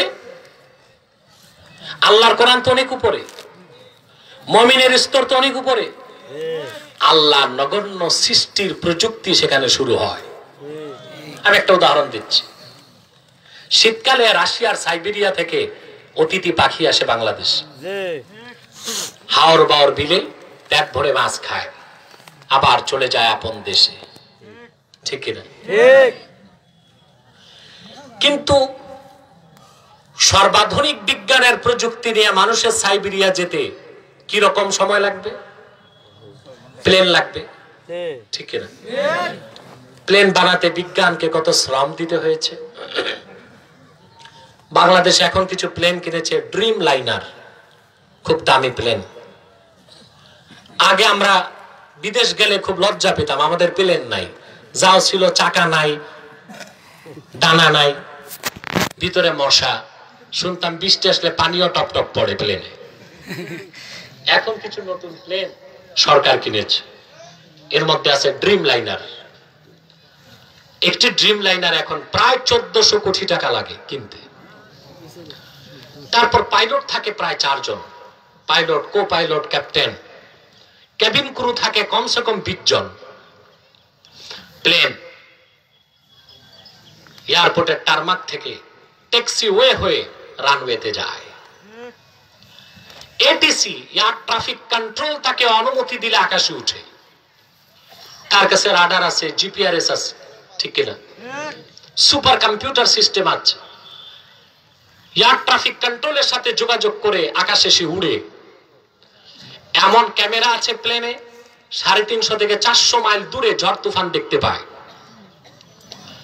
বাংলাদেশ থেকে প্লেনটা অস্ট্রেলিয়া গেল, যে দেখলো প্রচন্ড কুয়াশা, লো ভিজিবিলিটিতে প্লেনটা নামতে পারবে না, বিপদে পড়ে যাবে। কিন্তু একটি সাইবেরিয়ার পাখি, অক্সফোর্ডে পড়ে নাই, ক্যামব্রিজে পড়ে নাই, তার কাছে জিপিআরএস নাই, রাডার নাই, দ্রাঘিমাংশ অক্ষাংশ তার জানা নাই, ঝড় তুফান কোথায় আছে জানে না। সে তার দেশ সাইবেরিয়া থেকে আকাশে ডানা মেলে উড়ে ঝঞ্ঝা বিক্ষুব্ধ ঝড় তুফান পার হয়ে বাংলাদেশে এসে কয়েক মাস পেট ভরে মিঠা পানির মাছ খেয়ে মনটা ভরে যায়, আবার দেশে ফিরে যায়, পথঘাট ভুলে যায় না। বিজ্ঞানের প্রযুক্তি যেখানে শেষ, আল্লাহর সৃষ্ট একটি ক্ষুদ্র নগণ্য ইতর প্রাণী পাখির প্রযুক্তি সেখানে শুরু। বিজ্ঞান নিয়ে নাস্তিকরা ফালাফালি করো না। বিজ্ঞান দিয়ে কোরআন জাস্টিফাই করা যাবে না, কোরআন দিয়ে বিজ্ঞানকে জাস্টিফাই করা যাবে। বিজ্ঞান সসীম, কোরআন অসীম। অসীম দিয়ে সসীমকে দেখা যায়, সসীম দিয়ে অসীমকে বোঝা যায় না, ঠিক কিনা? কোরআনকে আল্লাহ বলেছেন হাকিম, ওয়াল কোরআনিল হাকিম। ব্যাখ্যা বুঝছেন? আমি কোরআন কারীমের তাফসীর সহজে আপনাদেরকে তুলে ধরছি, মাথায় ঢুকে কথা বলেন। আপনারা এখন আলহামদুলিল্লাহ বাংলাদেশের মানুষ চোখ কান খুলছে, এখন কোরআন হাদিসের কথা শুনতে চায়, আর গল্প কেচ্ছা পুঁথি শাস্ত্রের কাহিনী শুনতে চায় না। মানুষের চোখ কান খুলতেছে। এখন দেখেন না মাহফিল গুলোতে দিন রাতে হাজার হাজার লোক হয়, আউল বাউল ফাউল, তাদের ভাত শেষ। এগুলো মানুষের শুনে না, শুনতেও চায় না। একতারা দোতারা সেতারা তাম্বুরা জাম্বুরা, এগুলো আর ভালো লাগে না মানুষের কাছে, ঠিক কিনা বলেন? এদেরকে এখন আউল বাউলদের কিছুদিন পর দেখবেন আইসিইউতে রাখতে হবে, না খেয়ে মরবে তো। প্রিয় ভাই বন্ধুগণ, এরপর আল্লাহ পাক বলেন ইন্নাকা লামিনাল মুরসালিন। মুহাম্মদ সাল্লাল্লাহু আলাইহি সাল্লাম, আমি আল্লাহ কসম করে বলি, আমি সাক্ষী দিচ্ছি, আপনি মুহাম্মদ আমার রাসূল। সুবহানাল্লাহ বলেন। আপনি রাসূলগণের অন্তর্ভুক্ত, শুধু তাই নয়, সমস্ত রাসূলগণের নেতা।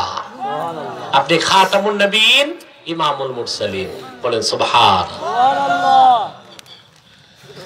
আলা সিরাতিম মুস্তাকিম।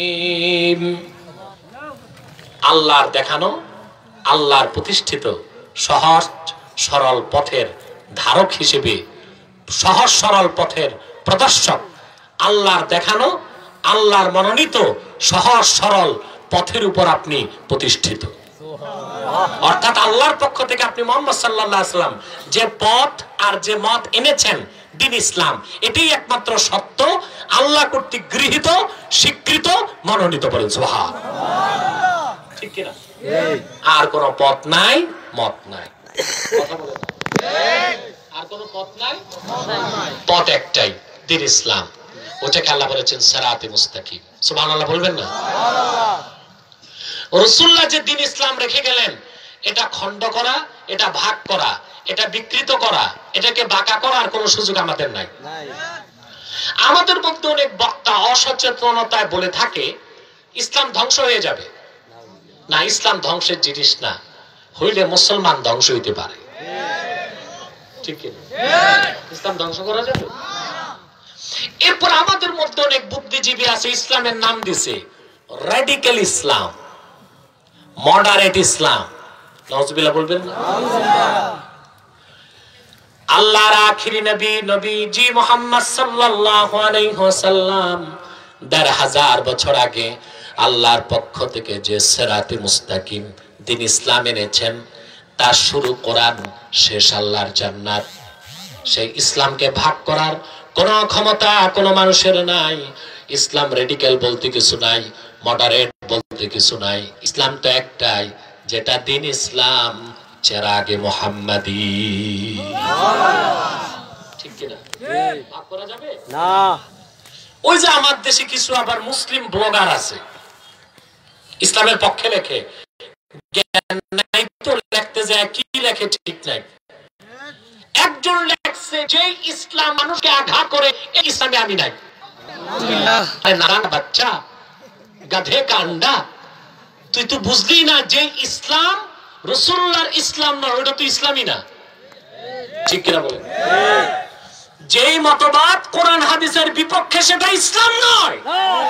ইসলাম একটাই, যেটা রাসূলুল্লাহ মানুষকে দেখিয়েছেন ১৫০০ বছর আগে। সন্ত্রাস ইসলাম বলতে কিছু নাই, মডারেট ইসলাম বলতে কিছু নাই, রেডিক্যাল ইসলাম বলতে কিছু নাই। ইসলাম একটাই, যেটা চেরাগে মুহাম্মাদি। ঠিক কিনা বলেন? এগুলো আমাদেরকে বুঝতে হবে। ইসলাম হচ্ছে সিরাতে মুস্তাকিম। সুবহানাল্লাহ। এর বাইরে কোনো পথ নাই, এর বাইরে কোনো মত নাই। ইসলামই দিতে পারে মানুষকে শান্তি, কল্যাণ, পরকালে মুক্তি। পৃথিবীর মানুষ মানব রচিত তন্ত্র মন্ত্র দেখতে দেখতে বেহুশ। পৃথিবীর একটা বিরাট অংশ চর্চা করে সমাজবাদ, সোশ্যালিজমকে। ঠিক কিনা? সমাজতন্ত্র তার নিজ মাতৃভূমিতে আত্মহত্যা করছে, রাশিয়া ভেঙে টুকরা হয়ে গেছে। ঠিক কিনা? পুঁজিবাদ, যেটার নেতৃত্ব দেয় আমেরিকা, পুঁজিবাদীরা পৃথিবীর মানুষকে শান্তি দেয় নাই, কি দিয়েছে? যুদ্ধ। প্রথম বিশ্বযুদ্ধ করেছে পুঁজিবাদীরা, দ্বিতীয় বিশ্বযুদ্ধ করেছে পুঁজিবাদীরা। পুঁজিবাদীদের কন্ডাক্টর, পুঁজিবাদীদের ধারক যুক্তরাষ্ট্র গালফ যুদ্ধ করে, উপসাগরীয় যুদ্ধে মধ্যপ্রাচ্যে 22 লক্ষ মুসলমানকে হত্যা করেছে, ভিয়েতনামে 20 লক্ষ মুসলমানকে হত্যা করেছে, নিরীহ আফগানিদেরকে হত্যা করেছে। পুঁজিবাদ মানুষকে রক্ত, অশান্তি, সন্ত্রাস ছাড়া কিছু দিতে পারে না। অতএব আর পুঁজিবাদ সমাজবাদ নয়, ইসলামকে ধরতে হবে। ব্যক্তি জীবন, সমাজ জীবন, রাষ্ট্র জীবনে যদি চান ইহকালের কল্যাণ, যদি চান পরকালের মুক্তি, নিরাশ হবেন না, নিরাশ হবেন না, একদম নিরাশ হবেন না। আগামীর বাংলাদেশ আর কোরআনের বাংলাদেশ, আগামীর বাংলাদেশ ইসলামের বাংলাদেশ, আগামীর বাংলাদেশ হবে খেলাফতের বাংলাদেশ। মনোবলকে চাঙ্গা করুন ইনশাআল্লাহ, আর দৃঢ় প্রত্যয় ব্যক্ত করুন, বিজয় আসবেই মুসলমানের, তাতে কোনো সন্দেহ নাই। সাদাকাল্লাহুল আযীম ওয়া সাদাকা রাসূলুহুন নবিয়ুল কারীম ওয়া নাহনু আলা যালিকা মিনাশ শাহিদিন ওয়াশ শাকিরিন আলহামদুলিল্লাহি রাব্বিল আলামিন। আমার কাছে অনেকগুলো প্রশ্ন এসেছে, আমি বসেন এটা কি আমাকে পাগল বানায় দিবেন? প্রশ্ন তো অনেক এসেছে, উত্তর দেওয়ার সময় নাই। কমিটি 6টা প্রশ্ন করছে। কটা? আমি 6টার উত্তর দিয়ে দিচ্ছি। আর বোগদা না, হ্যাঁ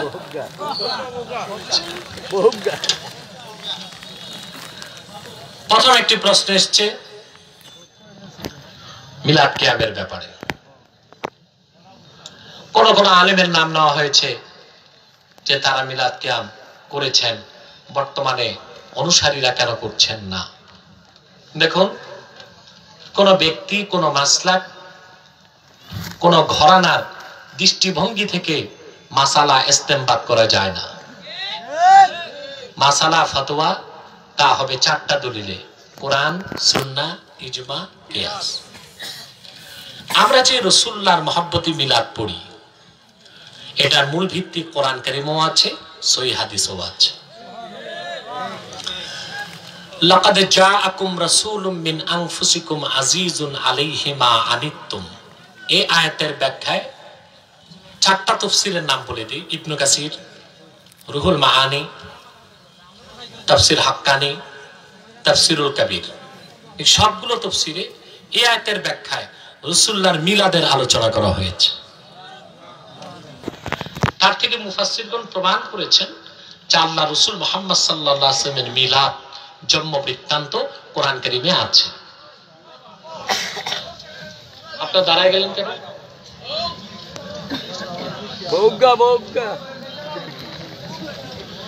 দুই, হাদিসে রাসূল কারীম সাল্লাল্লাহু আলাইহি ওয়াসাল্লামের মিলাদের শুধু হাদিস আছে তা না, মিলাদের উপর পরিচ্ছেদই আছে।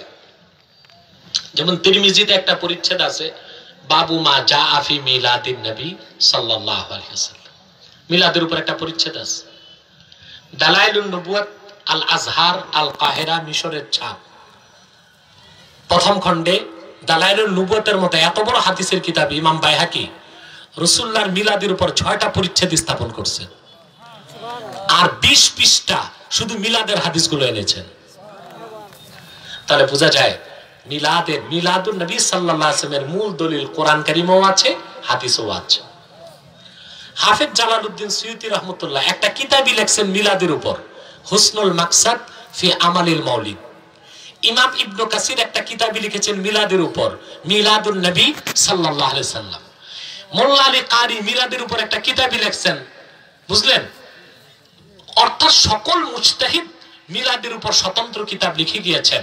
অতএব মিলাদুন নবী সাল্লাল্লাহু আলাইহি ওয়াসাল্লামকে কেউ যদি অস্বীকার করে তার ঈমান নষ্ট হয়ে যাবে। আর মিলাদুন নবী সাল্লাল্লাহু আলাইহি ওয়াসাল্লাম পড়াকে আমরা সুন্নতে সাহাবা মনে করি, সওয়াবের কাজ মনে করি। কথা বুঝতে পারছেন? কিয়াম, মিলাদের কিয়ামকে আমরা যারা জৌনপুর, ফুরফুরা, বদরপুর, ফুলতলি এবং ওলামায়ে দেওবন্দের একটা বিরাট অংশ মুস্তাহাব, মুস্তাহসান মনে করেন। কথা বুঝতে পারছেন? মুস্তাহাব, মুস্তাহসান মনে করে কেউ যদি না করেন তার ক্ষেত্রে আমাদের কোনো বক্তব্য নাই। কিন্তু ঢালাও ভাবে বেদাতীদের সাথে আমাদের কি মিলায় কেউ যদি বেদাত বলে, আমাদেরকে বেদাতি বলে, তাদেরকে আমরা গোমরা এবং পথভ্রষ্ট মনে করি। কথা বুঝতে পারছেন? জৌনপুর, ফুরফুরা, বদরপুর, ফুলতলি এই আহলুস সুন্নাহ ওয়াল জামাতের আসল মাসলাকগুলো। আর উলামায়ে দেওবন্দের একটা বিরাট অংশ মিলাদের কিয়ামকে মুস্তাহাব, মুস্তাহসান বলেছেন। দেওবন্দের শ্রেষ্ঠ মুহাদ্দিসদের একজন খলিল আহমদ রহমতুল্লাহ, বাজলুল মাজহুদের লেখক, ওনার একটা কিতাব আছে আল মুহান্নাদ আলাল মুফান্নাদ। আল মুহান্নাদ আলাল মুফান্নাদ কিতাবে তিনি লিখছেন, আল্লাহর নবী মুহাম্মদ সাল্লাল্লাহু আলাইহি সাল্লাম ১৫০০ বছর আগে যে গাধাতে চড়তেন, ওই গাধার পায়ের ধুলার আলোচনা করাও মুস্তাহাব। এই যদি হয় আসল কথা, তাহলে মুহাম্মদ সাল্লাল্লাহু আলাইহি সাল্লামের মিলাদের আলোচনা করা তো মিন আলাল মুস্তাহাব্বাত, শ্রেষ্ঠ মুস্তাহাব কাজ, তাতে কোনো সন্দেহ থাকতে পারে না। এ হচ্ছে উলামায়ে দেওবন্দের আকীদা। এখন কেউ যদি দেওবন্দি পরিচয় দিয়ে মিলাদ কিয়ামকে হারাম বলে, বেদাত বলে, শিরক বলে, আমরা বলবো সে দেওবন্দি নয়, সে পরিচয় দিচ্ছে। ঠিক কিনা? সে কি দিচ্ছে? মিলাদের কিয়ামকে আমরা মুস্তাহাব বলি, মুস্তাহসান বলি। কথা বুঝতে পারছেন? সওয়াবের কাজ মনে করি। কি কি দলিলে বলি? আমার ফাতাওয়া আব্বাসী সিরিজ 1 আপনারা পড়বেন, এটা পিডিএফ পাবেন, ইন্টারনেটে দেখে নেবেন ইনশাআল্লাহ। নামাজে নাবি নাকি বুকের উপর হাত বাঁধতে হয়? পুরুষ ও মহিলা কি একসাথে জামাতে নামাজ আদায় করা যাবে? দুটো প্রশ্ন। এক, পরিষ্কার সহিহ হাদিস থেকে প্রমাণিত সুন্নাত হচ্ছে নাবির নিচে হাত বাঁধা। কোথায়? বুকের উপর হাত বাঁধার একটি হাদিসও সহিহ নয়। লামাযহাবী ভাই যারা বুকের উপর হাত বাঁধার হাদিস দেখান, এটা আছে সহিহ ইবনে খুজাইমাতে। হাদিসটির বর্ণনাকারী সাহাবী ওয়াইল ইবনে হুজর। সকল মুহাদ্দিস একমত এই হাদিসটা জয়ীফ। আর আমরা যে নাবির নিচে হাত বাঁধি, এই হাদিস আসছে হাদিস সিয়াহ সিত্তার 3টা কিতাবে, আবু দাউদে আসছে, নাসাইতে আসছে, তিরমিজিতে আসছে।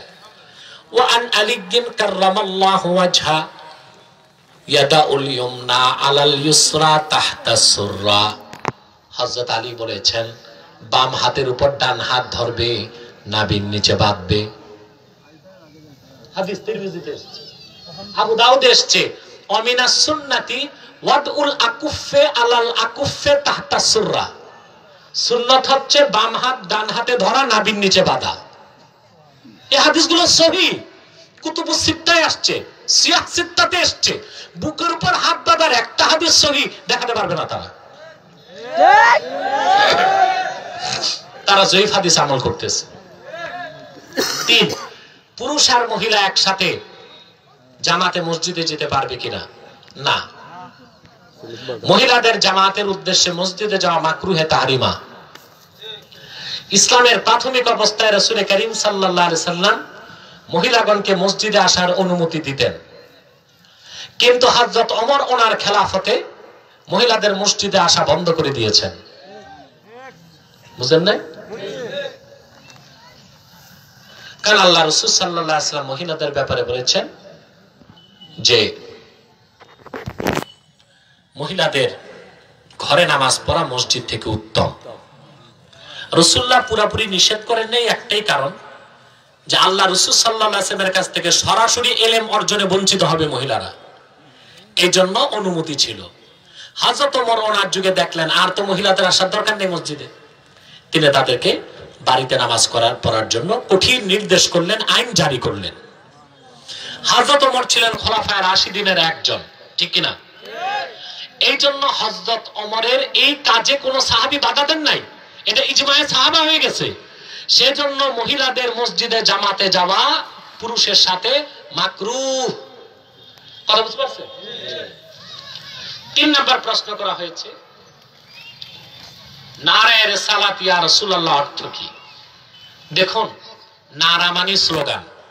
নারা মানে কি? স্লোগান। নারায়ে রিসালাত মানে রিসালাতের স্লোগান।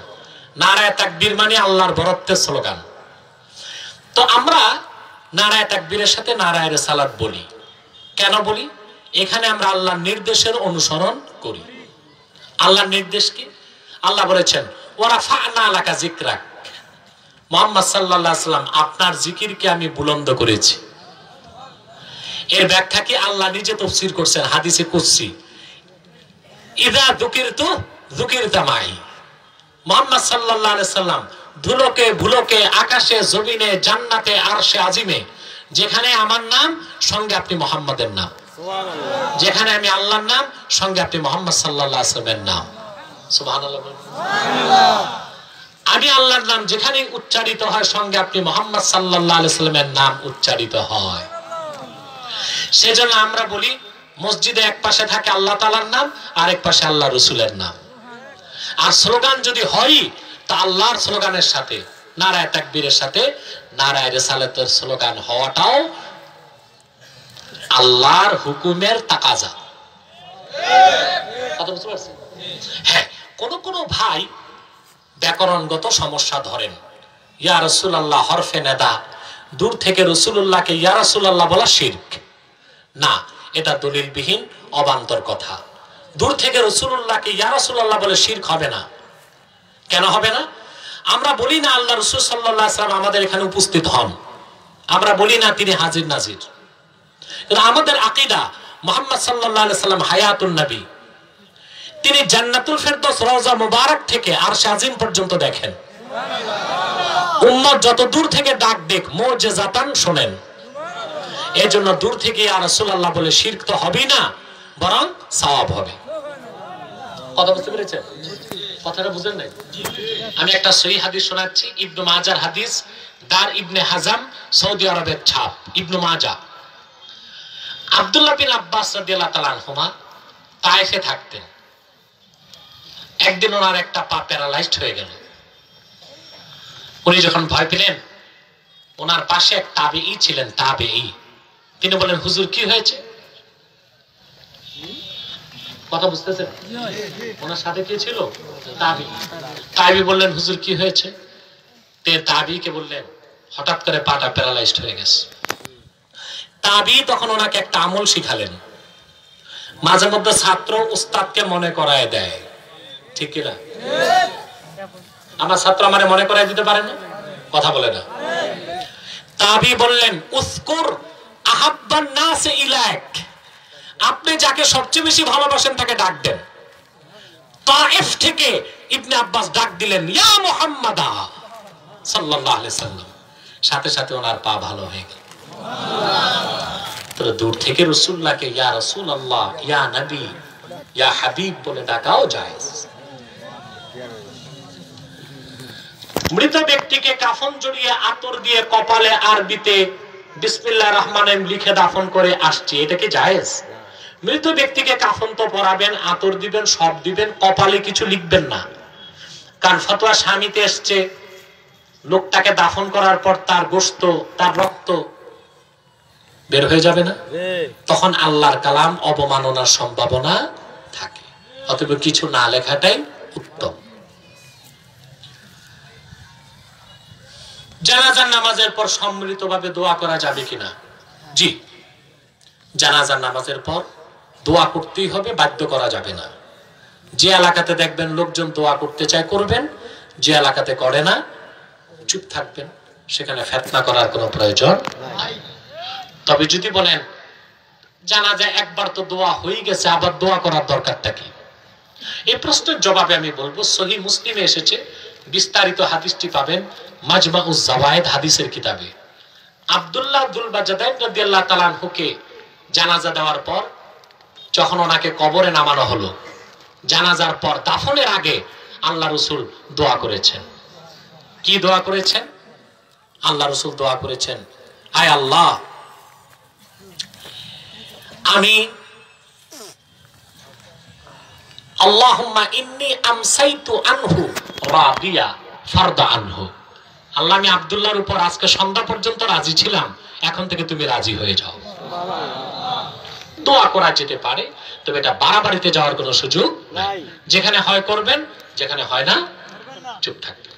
এটা নিয়ে ফিতনা, এটা ফিতনা করার কোনো বিষয়ই না। মাযহাব পালনের গুরুত্ব কি, পালন না করলে কি হয়? সুন্দর প্রশ্ন করেছেন। ইজমায়ে উম্মাত, যে কোনো একটি মাযহাবের অনুসরণ করা ওয়াজিব। এই ব্যাপারে ইমাম মাহমুদ আলুসি রুহুল মাআনির লেখক, তিনি দলিল দিয়েছেন, আতিউল্লাহ ওয়া আতিউর রাসূল ওয়া উলিল আমরি মিনকুম। আল্লাহ পাক বলেছেন আল্লাহর আনুগত্য করো, মুহাম্মদ সাল্লাল্লাহু আলাইহি ওয়াসাল্লামের আনুগত্য করো, এবং উলিল আমর যারা তাদের আনুগত্য করো। উলিল আমর কারা? এটার ব্যাখ্যা পাওয়া যায় সুনান দারিমি, বুখারীর উস্তাদ যেটা সংকলন করছেন হাদিস, সুনান দারিমি, মক্কা মুকাররমার ছাপা, প্রথম খণ্ডের 49 পৃষ্ঠায় একটা বাব আছে, বাবুল ইক্তেদা বিল উলামা, আলেমদের অনুসরণের পরিচ্ছেদ। এখানে ইমাম দারিমি আতা ইবনে রাবাহ তাবেঈ থেকে তাফসীর করেছেন, ওয়া আতিউল্লাহ ওয়া আতিউর রাসূল ওয়া উলিল আমরি মিনকুম, আই উলিল ইলমি ওয়াল ফিকহে। আল্লাহ যে আনুগত্য করতে বলেছেন উলিল আমরের, এই উলিল আমর কারা? উলিল ইলমি ওয়াল ফিকহে, যারা উম্মতের মধ্যে ইলম ও ফিকহের ধারক, তাদের অনুসরণ করতে বলেছেন। তাহলে মাযহাব মানার কথা তো আল্লাহ নিজেই বলে দিয়েছেন। কথা বুঝলেন না? অর্থাৎ অল্প সংখ্যক মুজতাহিদের অনুসরণ বৃহৎ সংখ্যক জনগণ করবে, ঠিক কিনা? দেখুন, কোরআন হাদিসের সব ব্যাখ্যা সবাই সমান বুঝবে না। আমরা ব্যক্তি আবু হানিফার পূজা করি না, ব্যক্তি আবু হানিফাকে মানি না, তার উসুল মানি, তার ব্যাখ্যা মানি। মুজতাহিদ হিসেবে তিনি যে ব্যাখ্যা করেছেন সেটা আমরা মানি, ঠিক কিনা? দেখুন, আল্লাহ রাসূল সাল্লাল্লাহু আলাইহি ওয়াসাল্লামের হাদিস বুখারীতে আছে। আল্লাহ হাবিব সাল্লাল্লাহু আলাইহি ওয়াসাল্লাম ইরশাদ করেছেন, আল হালালু বাইয়িন ওয়াল হারামু বাইয়িন ওয়া বাইনাহুমা উমুরুম মুশতাবিহাত।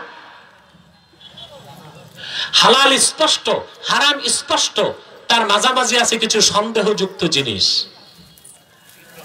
লা ইয়ালামুহা কাসীরুম মিনান নাস, অধিক সংখ্যক মানুষ যা জানে না। তাহলে জানে কারা? কালিলুম মিনান নাস, কম সংখ্যক মানুষ। এজন্য কাসীরুম মিনান নাস, আমরা মুকাল্লিদরা কালিলুম মিনান নাস, কম সংখ্যক মানুষ আবু হানিফা, শাফি, মালিক, আহমদ বিন হাম্বলের অনুসরণ করি। আল্লাহ আমাদেরকে সঠিক সমাজ দান করুন। আসলে আমরা একটু দুরূদ সালাম পড়ি, তারপর দোয়া করবো মহব্বতে।